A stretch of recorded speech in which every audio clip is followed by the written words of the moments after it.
मेरा नाम डॉक्टर मुख्तार है और मैं ऑब्स्टेट्रिशियन कंसल्टेंट गायनेकोलॉजिस्ट हूँ अल्तमश जनरल हॉस्पिटल में। वजाइनल डिस्चार्ज है या लिकोरिया है, ये कोई एबनॉर्मल चीज़ नहीं है।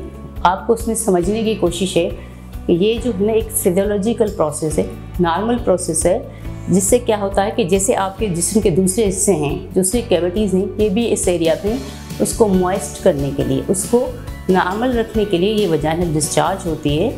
उस डिस्चार्ज क्या होता है कि वो जो हमारे म्यूकस ग्लैंड्स होते हैं, उसमें जो डेड सेल्स होते हैं, जैसे हमारे डेड सेल स्किन से निकलते हैं, वो वहाँ से भी निकलते हैं, वो डिस्चार्ज होता है। अब ये है कि किसी को ज़्यादा होता है, किसी को कम होता है, और कुछ कंडीशंस हैं जिसमें ये चीज़ बढ़ जाती है, जैसे कि आपकी ओवुलेशन है, जिसमें माहवारी के बीच वाला जो हफ्ता है, उसमें आपको ऐसे महसूस होगा कि जैसे वजाना बहुत ज़्यादा मॉइस्ट है, उसमें बहुत वजानल वाटरी डिस्चार्ज है, तो वो एक नॉर्मल प्रोसेस है ड्यू टू हार्मोन।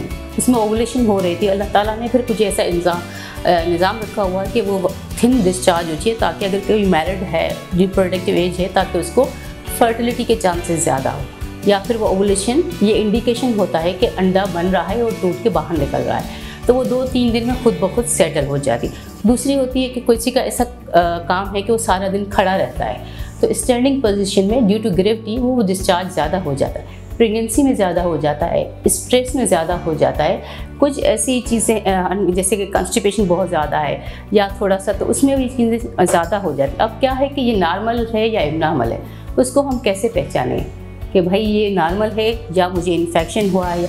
तो उसकी कंडीशंस, अगर वो वाइट है, उसमें कोई स्मेल नहीं है, उसमें कोई ऑर्डर नहीं है, उसमें कोई इचिंग नहीं है, उसमें कोई चिपचिपाहट नहीं है, उसमें कोई दही जैसा ऐसे गड़गड़ाहट नहीं है, तो ये सब आपका नॉर्मल है। उसमें आपको कोई लोअर एब्डोमिनल पेन नहीं हो रहा, तो ये आपकी नॉर्मल वजाइनल डिस्चार्ज। इसमें किसी मेडिसिन की ज़रूरत नहीं होती, आपको किसी डॉक्टर की ज़रूरत नहीं होती।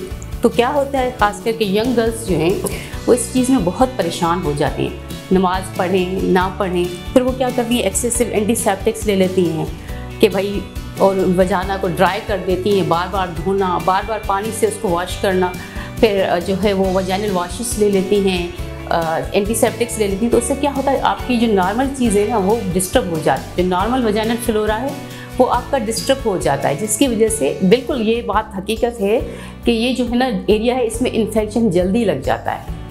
तो आप ये समझें कि जो नॉर्मल को आप खुद ही एबनॉर्मल कर रही हैं या बार बार डॉक्टर्स के पास जाती हैं और एंटीबायोटिक लेती हैं, तो आपकी नॉर्मल चीज़ फिर एबनॉर्मल हो जाती है। तो अगर ऐसी कोई कंडीशन है, आपको कोई खारिश, कोई बदबू, कोई चिपचिपाहट, कोई येलो ग्रीन कलर की डिस्चार्ज नहीं है, तो ये नॉर्मल वजाइनल डिस्चार्ज है। इसमें आपने क्या करना है, अपने इम्प्रूव करने हाइजीनिक कंडीशंस को इम्प्रूव करना है। कोई ऐसे कपड़े तेज़ रंग के नहीं पहनने उस कंडीशन में, और जो है वो जो आप अंडर गारमेंट्स पहन रही हैं वो आपको कॉटन के होने चाहिए, टाइट नहीं होने चाहिए। जो पैड यूज़ करें वो अच्छी कंपनी के हों। हाइजीनिक क्लीनिंग मेंटेन रखेंगे तो 1-2 दिन में आपका खुद ब खुद सेटल हो जाएगा। अब आ जाते हैं एबनॉर्मल की तरफ। ठीक है, ये तो नॉर्मल हो गया, हमने उसको ट्रीट भी कर लिया, कुछ ऐसी कंडीशंस थी जो बिल्कुल ठीक हो गई। मगर यही चीज़ एबनॉर्मलिटी भी हो सकती है, बहुत ज़्यादा प्रॉब्लम भी कर सकती है।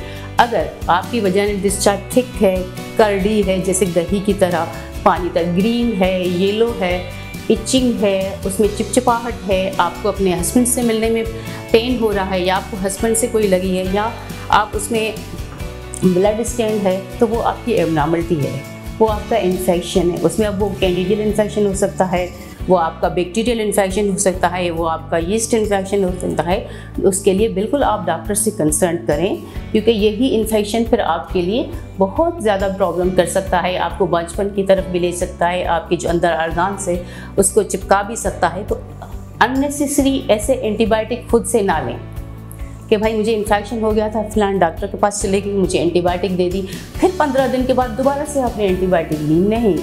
तो उसके लिए अगर आप एक चीज़ से आपका इन्फेक्शन कवर नहीं हो रहा, तो उसके लिए कुछ टेस्ट होते हैं, वो टेस्ट हम लेते हैं, वो जो पानी निकल रहा है उसका टेस्ट लेते हैं, फिर उस टेस्ट के मुताबिक हम दवाई देते हैं और उसका ड्यूरेशन डिसाइड करते हैं कि भाई अब ये इसमें कवर होगा या नहीं, या लग कहाँ से रहा है। अगर मैरिड गर्ल हैं, सेक्सुअली एक्टिव हैं, तो देखो हो सकता है उसके हस्बैंड से उसको लग रहा हो।